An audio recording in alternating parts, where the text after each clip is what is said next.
सार्वजनिक जीवनातील स्वतःचं स्थान आणि नावलौकिक टिकवण्यासाठी लाखो रुपयांचा चुराडा करून कौटुंबिक कार्यक्रम समारंभ मोठ्या तालेवारपणे साजरी करणारी मंडळी हल्ली जागोजागी दिसत असताना समाजापुढे एक आदर्श निर्माण करून समाजाला योग्य दिशा देण्याचं काम काही चांगली माणसं करत असतात। यापैकीच एक पुण्यातील अहिरे गावातील दिवंगत आमदार रमेश भाऊ वांजळे यांचं कुटुंब। जिल्हा परिषदेचे माजी उपाध्यक्ष आणि हरिभक्त परायण शुक्राचार्य वांजळे यांनी आपले ज्येष्ठ बंधू दिवंगत सोनेरी आमदार रमेश भाऊ वांजळे यांच्या स्मरणार्थ आपल्या मुलाचा चिरंजीव स्वप्नीलचा विवाह चिसौका सायली काळे यांच्याशी लग्न साधेपणाने करून एक वेगळा आदर्श समाजासमोर घालून दिलाय। लग्नासाठी खास पाहुणे होते ते म्हणजे दिव्यांग, दृष्टीहीन, निराधार आणि गरजवंत। त्यांच्यासाठी स्टेजवर भेटवस्तू होत्या। अपंगांसाठी स्कूटी, सायकल, व्हीलचेअर, जयपूर फूट, श्रवणयंत्रे आदी वस्तू। या लग्न समारंभातलं वेगळं पण होतं ते म्हणजे पाहुण्यांची मर्यादित संख्या, कर्णकर्कश डीजे, बँजो आणि मिरवणूक टाळून दृष्टीहीनांचा दिव्यांगांसाठी प्रबोधनात्मक कार्यक्रम। आज आपण वांजळे आणि काळे कुटुंबांना आशीर्वाद देण्यासाठी आपण सगळे इथे आला आहात। आमच्या सगळ्यांच्या वतीने मी दोन्ही कुटुंबाच्या वतीने आपलं मनापासून स्वागत करते आणि खरंच शुक्राभाऊंचं मनापासून कौतुक करते की आगळा वेगळा उपक्रम त्यांनी इथे केला आणि आपल्याला सगळ्यांनाच काहीतरी शिकण्यासारखं आज या लग्नामधून त्यांनी केलेलं आहे। शेतकरी असतील, दिव्यांग असतील, यांच्यासाठी एक मोठा उपक्रम त्यांनी इथे घेतला। याबद्दल मी त्यांच्या सगळ्या कुटुंबांचे मनपूर्वक आभार मानते। करत असताना बऱ्याच ठिकाणी मी पाहतो की अनेक ठिकाणी वेगळ्या ठिकाणी जो इतर खर्च होत आहे त्याला फाटा देऊन कुठंतरी आपल्या लग्नामध्ये कुठंतरी या गोरगरीब लोकांना त्याची मदत झाली पाहिजे। जो वेस्टेज खर्च आहे तो मी या ठिकाणी वाचवलेला आणि या ठिकाणी सर्व प्रकारचे दिव्यांग बांधवांना मी या ठिकाणी बोलवले आणि त्यांना लागणाऱ्या सर्व वस्तू या ठिकाणी मी त्यांना देण्याचा प्रयत्न करतो। एक छोटीशी सुरुवात आहे आणि याचं अनुकरण बाकी सर्वांनी करावं अशी मी सर्वांना विनंती करतो, कारण लग्न होत असतं दुसऱ्या दिवशी त्याची आठवणसुद्धा राहिली पाहिजे। मी या ठिकाणी आपल्याला आवर्जून सांगतो की अनेक समाजामध्ये अनेक प्रकारचे अडचणी आहेत, या दिव्यांग बांधवांच्या अडचणी आहेत। याच्यामध्ये सुद्धा खूप चांगले कलाकार आहेत, कोण कीर्तनकार आहे, कोण खेळाडू आहे, कोणाची परिस्थिती गरीब आहे, त्यामुळं त्याला लागणारे साहित्य त्या ठिकाणी मिळत नाही आणि तो आपल्या घरामध्ये जीवन व्यतीत करत असतो। मी समाजामध्ये फिरत असताना त्या ठिकाणी बऱ्याच ठिकाणी पाहिलं की या लोकांना काहीतरी आपण आपल्याकडून मदत झाली पाहिजे अशा प्रकारची भूमिका आहे आणि याचं अनुकरण भविष्यामध्ये आपण सर्वांनी करावं। मी आपल्याला हात जोडून विनंती करतो, कारण बाकीच्या ठिकाणी मी पाहतो तर हे वायफट जो खर्च आहे तो कुठंतरी वाचवला पाहिजे। आपल्या कुटुंबाला जर खऱ्या अर्थाने सुख समाधान पाहिजे असेल तर गोरगरिबांना मदत केल्यावर त्याच्यासारखं सुख असं दुसरं कुठलं असू शकत नाही। या ठिकाणी अनेक मान्यवर दिव्यांगमध्ये ज्यांना मोठे आवड आहेत, अनेक लोक त्यांच्या भाषणामुळं जे भावेची भाटी आहेत त्यांना राष्ट्रपती पदक आहे, अनेक ठिकाणी इंटरनॅशनल पदकं त्यांना मिळाले। त्यांचं स्पीच, त्यांचं भाषण थोड्या वेळासाठी या दिव्यांग बांधवांसाठी ठेवलेलं आहे।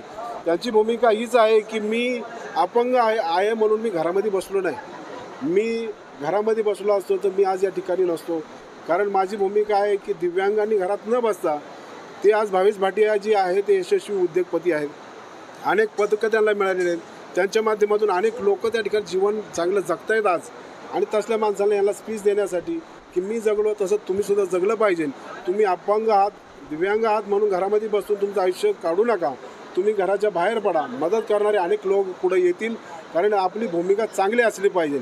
आणि मी एक चांगला संकल्प या ठिकाणी केलेला आहे, माऊलींच्या भाषेमध्ये सांगायचं सत्य संकल्पनाचा दाता नारायण।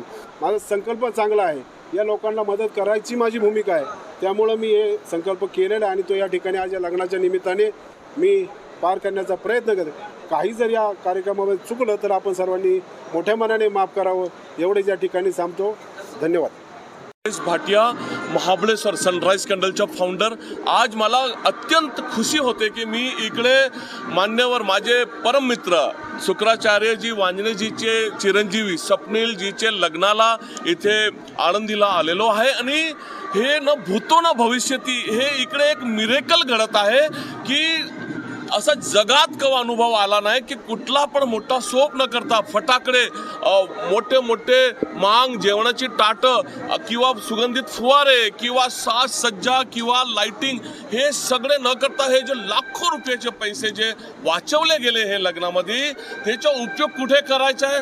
तो माझे सरीके सगळे जे दिव्यांग मित्र आहे, जे अंधपंग मित्र आहे, ज्यांना व्हीलचेअर पाहिजे, त्यांना गाडी पाहिजे, त्यांना स्टिक पाहिजे, त्यांना त्यांचे अपंगत्वाला मात करायला जे जे साधनची गरज आहे, त्याला कानाचे मशीन पाहिजे, हे सगळे पैसे हे कामासाठी इकडे वापरले गेले आणि आज इथे कुठले मोठे मोठे राजनीतिज्ञ वगैरे न येतात आमचे दिव्यांग मित्रालाच एक सेलिब्रिटी सारखा इकडे वेलकम केला गेला आहे.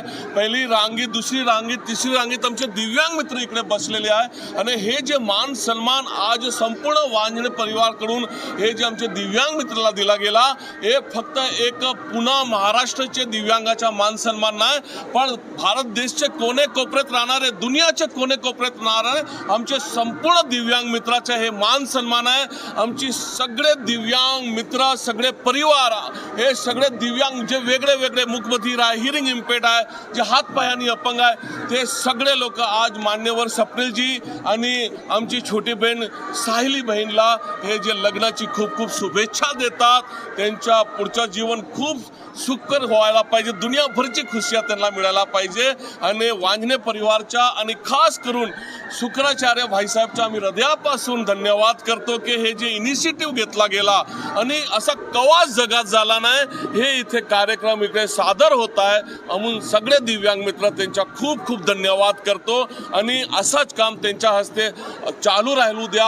हे जे त्यांचे मोठे भाऊ रमेश भाऊ, ज्यांना गोल्डमॅनच्या नावाने पण ओळखला गेला, बरेच वर्ष ते आमदार सुद्धा राहिले, त्यांचे वडील हिरामनजी, त्यांचे शुक्राचार्य भाईसाहेबचे दादाजी जे स्वतः स्वतंत्रता सेनानी राहिले, हे सगळ्यांनी जे परंपरा पिढी दर पिढी जे परंपरा समाजसेवाची राहिली त्याला कंटिन्यू ठेवलेला आहे आणि 4-4 पिढीपासून हे समाजसेवाचं काम मान्यवर शुक्राचार्यजीने संपूर्ण वांजणे परिवार करत आहे.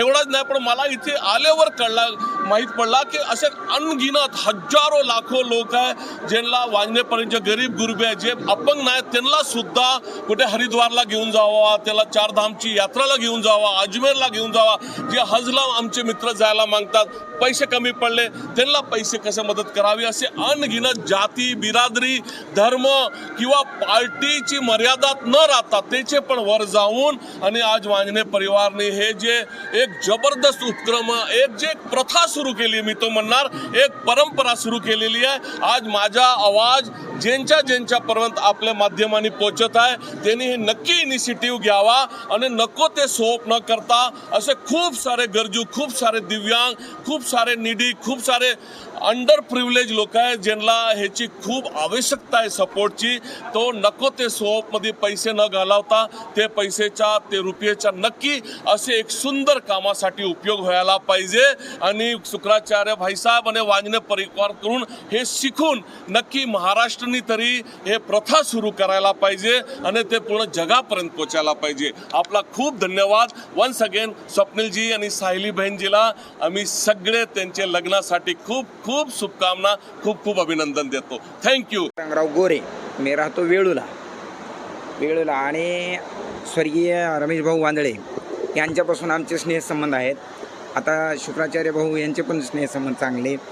यांच्या वडिलापासून हा समाजासाठी झटणार येणे आणि आता तर आगळा वेगळा कार्यक्रम केला आहे मुलाच्या लग्नासाठी की बाबा दिव्यांगासाठी काहीतरी केलं पाहिजे, दिव्यांगाला आपल्या समाजात पुढे आणलं पाहिजे. असं केल्याबद्दल आम्हाला कितीतरी आनंद वाटायला लागले. आम्हाला काय सांगावं, काय करावं, कशात वर्णन करावं असं कळना गेलं आहे आता. म्हणजे पण असं कार्यक्रम आगळा वेगळा कार्यक्रम आहे दिव्यांगासाठी तर अति, आणि असे कार्यक्रम होत राहावे. इतर लोक काय करतात, भरपूर पैसा आहे त्यांच्याकडे, पण आमच्यासाठी नाही ना, आमच्यासाठी नाही.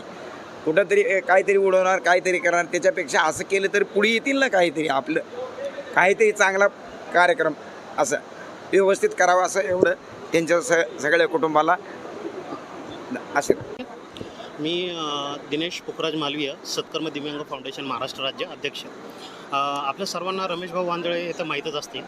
रमेश भाऊ वांदळे हे क्वचित म्हणजे आपल्या शहरात नाही तर पूर्ण जगात फेमस आहे आणि त्यांचं कार्यसुद्धा आपल्या सगळ्यांना माहीत असेल. तर रमेश भाऊ वांजळेंच्या पावलावर पाऊल ठेवत त्यांचे बंधू शुक्रभाऊ वांजळे हे सुद्धा तेच कार्य पुढं घेत म्हणजे पुढं सत्कर्म करत आहेत. तर या ठिकाणी होत असलेला हा जो कार्यक्रम आहे तो हा कार्यक्रम अशा पद्धतीने घेण्यात आलेला आहे की बाबा इथं जे दिव्यांगांचे साहित्य वाटप जे होत आहे त्या साहित्य वाटपामध्ये जे दिव्यांग जे इथं उपस्थित आलेत महाराष्ट्रातनं ते खरेच गरजवंतू दिव्यांग आहेत. म्हणजे या प्रकारचा पूर्ण आढावा घेऊनच हे दिव्यांग इथं आपण बोलवलेले आहेत. आणि या प्रकारचा हा जो कार्यक्रम आहे हा महाराष्ट्रामध्ये हा पहिल्यांदाच घडतो आहे ॲक्च्युली. आणि इतर जे मोठे मोठे जे विवाह होतात त्या विवाहामध्ये फटाक्याची आतिषबाजी म्हणा, DJ म्हणा किंवा डान्स वगैरे ह्या गोष्टी आहे ना सतत लग्नामध्ये होत असतात. पण हा जो विवाह आहे हा इतरांपेक्षा खूप वेगळा आहे.